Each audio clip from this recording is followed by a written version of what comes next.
I'd like to thank the distinguished Ambassador of Qatar for her statement. Now I'll give the floor to the distinguished representative and Deputy Permanent Representative of Cyprus. You have the floor. Mr. President, let me congratulate you for organizing this open debate.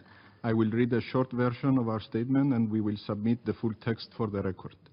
Cyprus aligns itself with the statement made by the European Union and would like to add the following in its national capacity.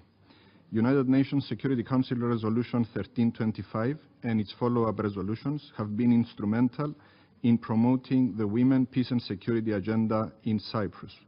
It has acted as a leverage for reform through increased involvement of women in the peace process, through an increase in the number of women working in the Foreign Service, as well as in senior decision-making positions in the public and private sectors.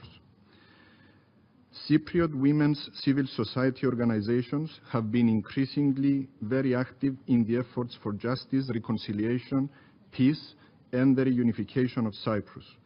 Our recent historical experience has given Cypriot women an unfortunate but real example of the importance of the Women, Peace and Security agenda. They have experienced the disproportionate effect of war. They have realized how crucial it is to make their voice heard and the importance of being included in the peace process. Their own experience has made them active in international peace and humanitarian organizations such as the International Committee of the Red Cross.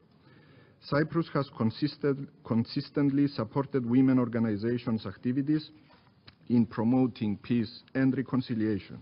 Among others, it has helped create the Women's Multicultural Center in 2008 with the aim of bringing together women from both communities in Cyprus for promoting gender equality, reconciliation and peace. Recently, in April 2015, we established a technical committee on gender equality in the context of the ongoing negotiations for a solution to the Cyprus problem. This bicommunal committee will work towards making women's voices heard and promoting gender equality in all stages of the peacemaking process. The work of the committee draws from the Women, Peace and Security Agenda experience and recommendations.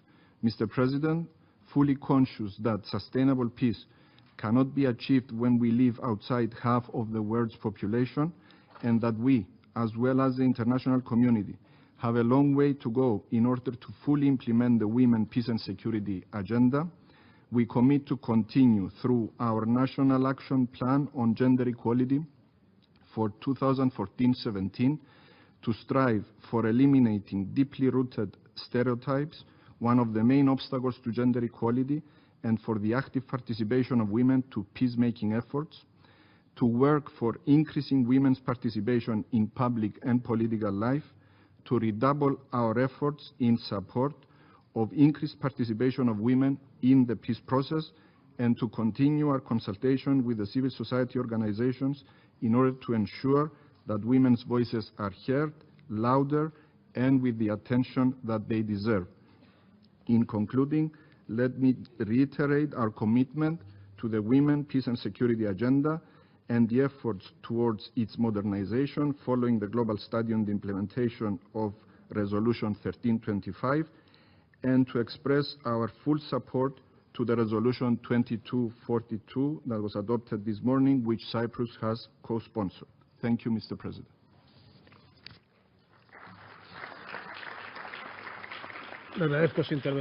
I thank you for your statement.